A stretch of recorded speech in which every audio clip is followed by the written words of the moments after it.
Sip and Savor runs from noon to 5 weekends this summer at the market. The street is closed to cars, which means vendors here are working overtime. The market ends doesn't mean our day is over. After packing our cars, we head to the farm, pick all our flowers, pack it in the van, and then by the time we get home, it's usually about 10 to 11 o'clock. And then we have to come back here in the morning, about 6:30 to unload everything from the van and set up the whole day. And so Friday, Saturday, Sunday, that's usually our daily routine. Yeah, they kind of just make the decision and then just let us know and be aware that they're having this event going on and the road closure at 5 o'clock. And if they don't change or anything, we just have to suck it up. Yeah, we can't really do anything. We can't change anything. A spokesperson for the Development Authority tells us that they are aware of the challenges the street closure is creating, and they are working actively to find solutions.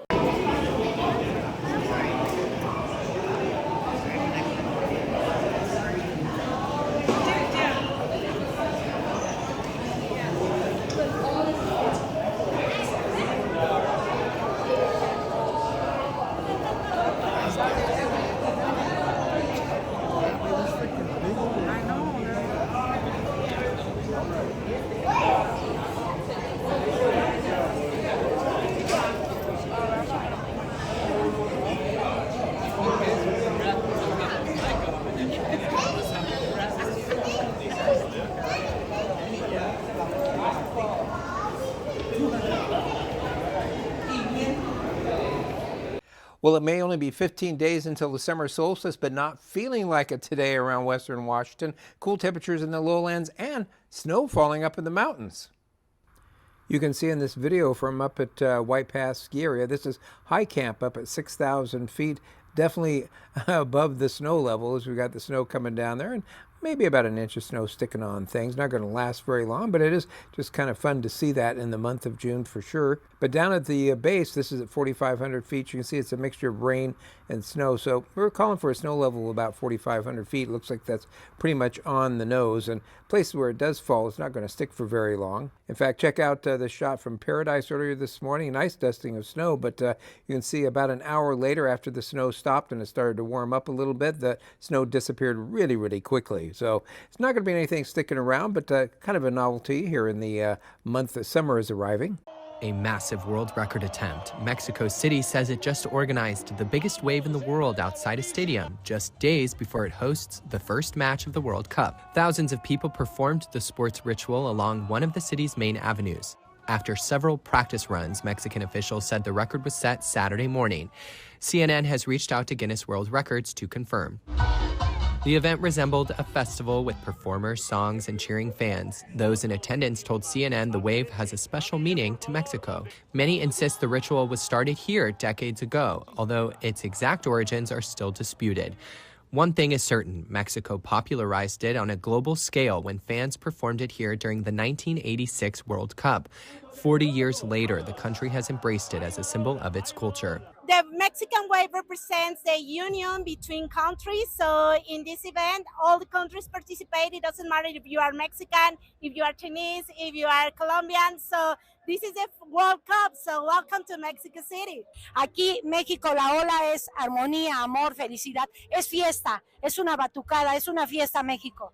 The body of missing Auburn University student Weston Higginbotham was found on Saturday outside Kyoto, according to his family's social media post. The 20-year-old from Alabama was vacationing with his family in Kyoto when he vanished while exploring the city on his own.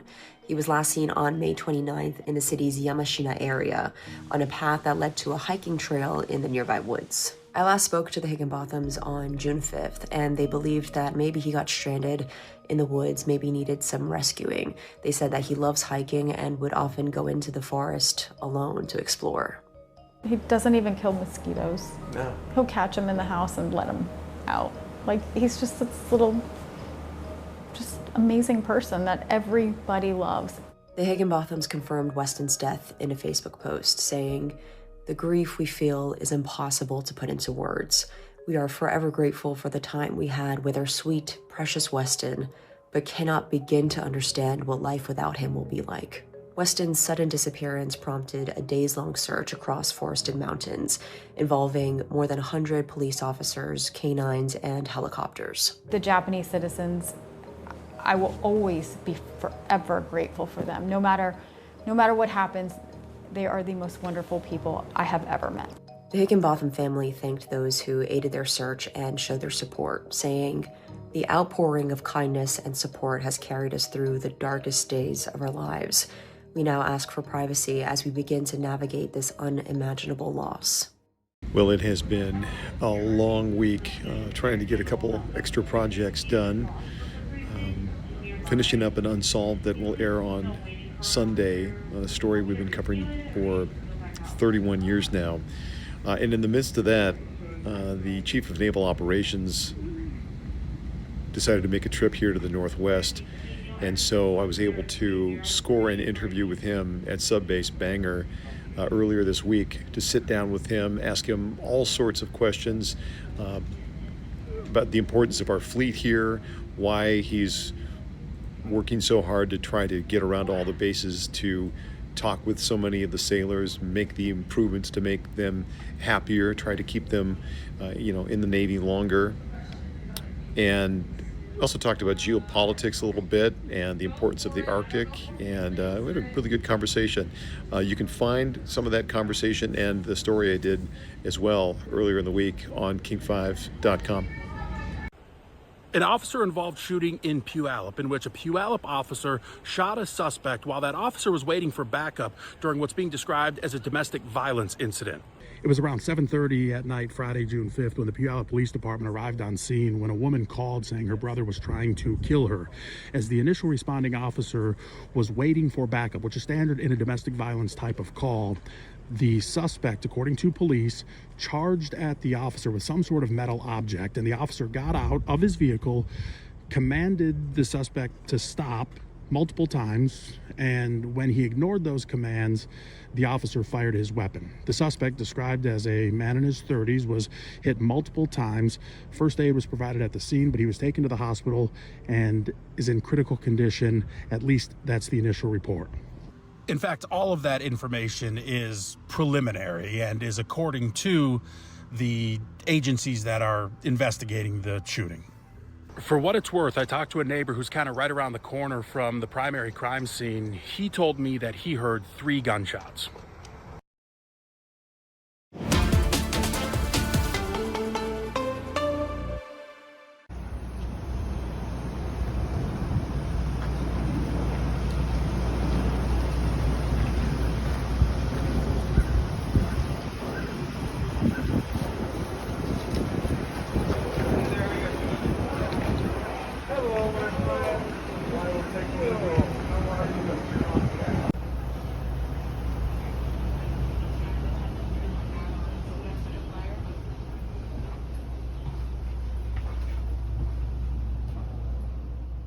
All right, new at 4, Seattle Mayor Katie Wilson says security cameras in the Stadium District will now be activated during the World Cup. She had previously said that the cameras would remain off unless there was a credible threat. Mayor Wilson says the decision follows a new briefing from the FBI and Seattle Police that identified general but credible threats to safety and security during the tournament. Wilson says the city will continue to refine policies designed to protect privacy, civil liberties, and data security. Hey, Jose here with your winner for Best Outdoor Concert Venue. It's The Gorge. What began as a small family project in 1984, a stage set against the stunning backdrop of the Columbia River, has grown into the most iconic concert destination in the country. Beyond the unforgettable performances, visitors are treated to breathtaking scenery and the unique opportunity to stay on-site camp. Each summer, world-renowned artists make their journey to this legendary venue, with many returning year after year. It's the amphitheater that became the musical crown jewel of our state.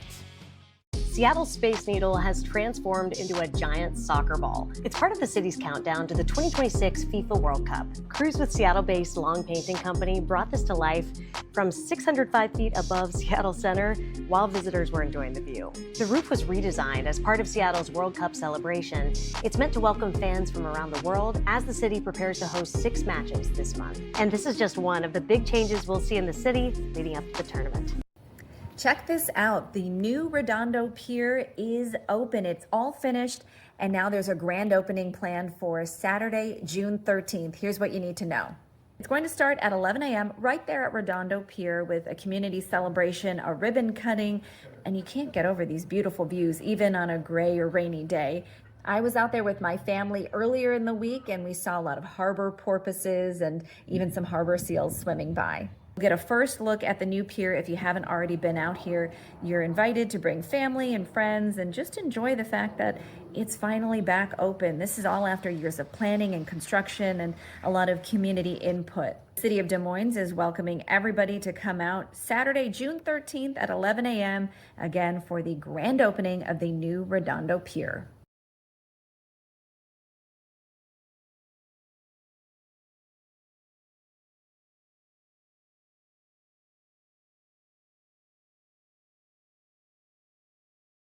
Among the drownings that we're seeing here or other places, who are the more likely victims? Young children, especially those under the age of 5, are the highest risk groups. So some things to remember is that drowning can happen silently, quietly, but it could also happen to everyone. It's never too early to start building a healthy relationship with water. So I'd say around 3 months, around there, do our parent and talk classes, and just make sure that you're having a lot of fun with your kids. So a few simple reminders is make sure that if you're doing boating or water open activities, make sure you have your lifeguard, a Coast Guard approved lifeguard, jacket, and make sure it's tidy. And there's different ones for adults and children. Oh yeah, Not make sure one that's the size correct fits all. age, not one size fits all. Stay within arm reach of kids. Make sure, especially those that are not very good in swimming, stay within arm's reach.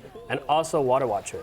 Make sure that someone is supervising the water at all times. If you're going to be in open waters, watch out for currents, watch out for boats, especially in the Lake Union area. Make sure watch out for those boats, and swim lessons. I always recommend swim lessons. Make sure that you're taking those as early as possible. Even if you are a safe swimmer, we could always be safer in the water. For a look at more safety reminders, you can text the word SWIM to 206-448-4545. We'll send you a link. They were about to be thrown away, and we talked about it and thought maybe we can find a way to save them. These chess pieces may be around for a long time. It's fun to have another generation that'll help keep them going. I know these have been very well loved because this whole bottom ring has been kind of knocked off. Yeah, I can see they're already looking better, aren't they?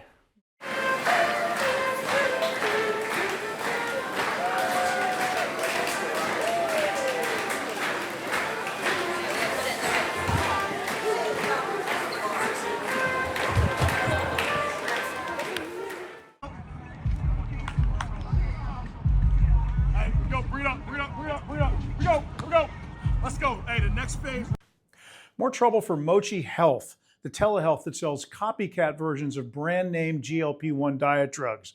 We've exposed problems with this company in our series of investigative reports, Selling Skinny, but now it's NBC News that's reporting on Mochi Health. A recent story showed how people are accidentally overdosing on GLP-1 drugs, best known by brand names like Mounjaro or Ozempic. NBC reported that Carly McLean of Tennessee OD'd, even though she carefully followed package instructions. Those instructions said to inject 88 units of Mochi's semaglutide drug. This is similar to Ozempic. Carly said she even called Mochi to double check because that seemed high and was told over the phone it was the accurate dose. She ended up in the hospital and learned that she injected nearly 9 times the proper dose. Mochi Health told NBC that it's reviewing Carly's case. Here in Seattle, we revealed the serious safety lapses found at Mochi's former pharmacy in Washington State before health inspectors shut it down last year. Our series, Selling Skinny, is available now for streaming on King 5 Plus, the King 5 Plus app on your smart TV, or on YouTube. New this morning, Washington State Patrol says it took more than 2,000 gallons of water to extinguish a Cybertruck that caught fire in Highway 167 overnight. The truck crashed into the center median of the highway, caught fire just after 8:30, but crews were not able to remove the electric vehicle until 2:30 this morning. Troopers say no one was hurt.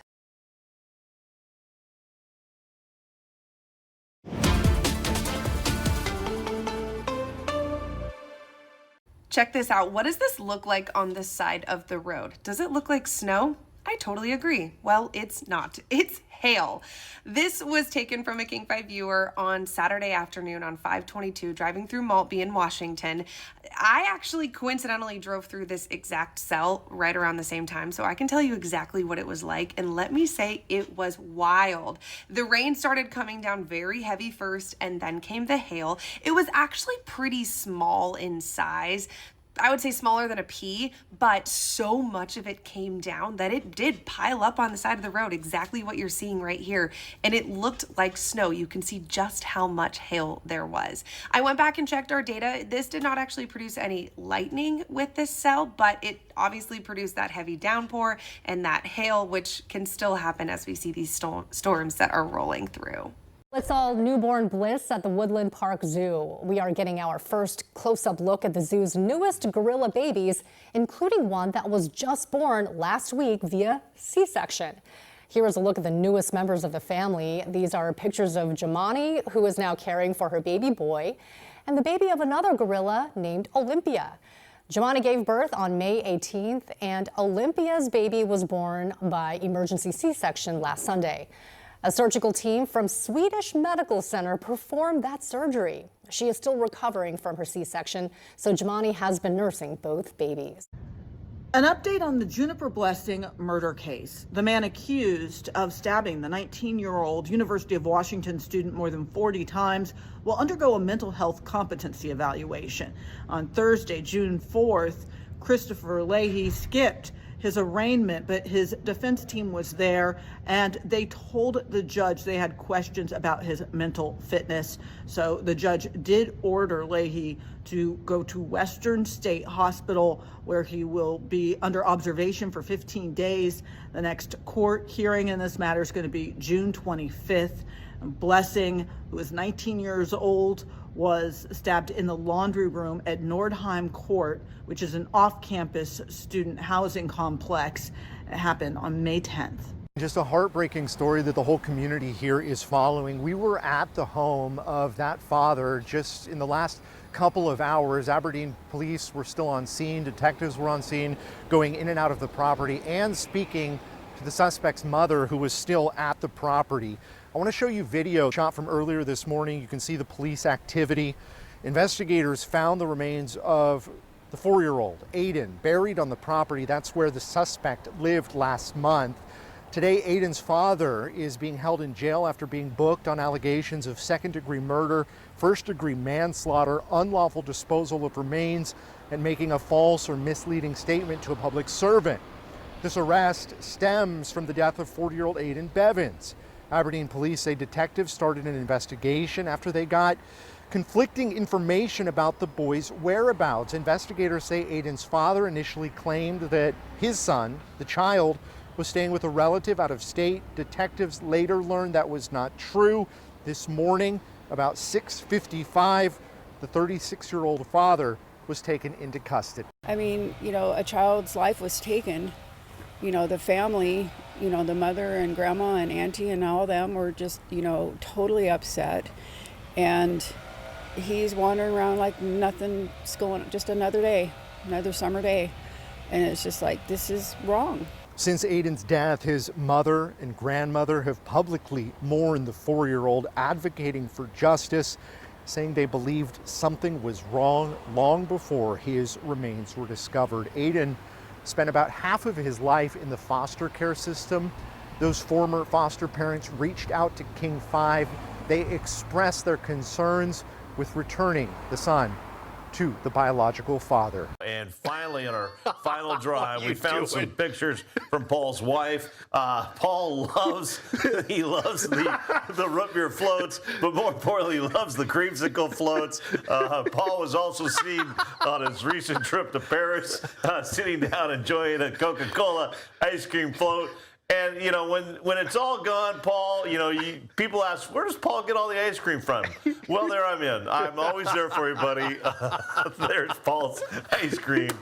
I appreciate all the production that went in there, Chris, because if I barely recognize the guy in the yellow coat because that's not his hair. I don't even know who that is. Look at that thing. I mean, it's like 20 years ago. I don't even think I had hair like that when I was 30. It's like a mix of you and Mark Wright, a former anchor at King 5.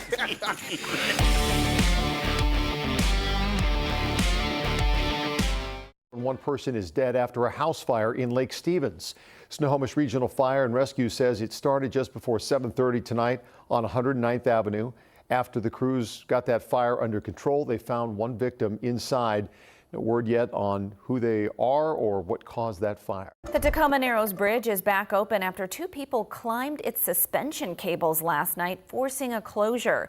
Washington State Patrol arrested the two suspects after shutting down all lanes for a little more than an hour. The closure caused major backups as troopers worked to get those people down safely.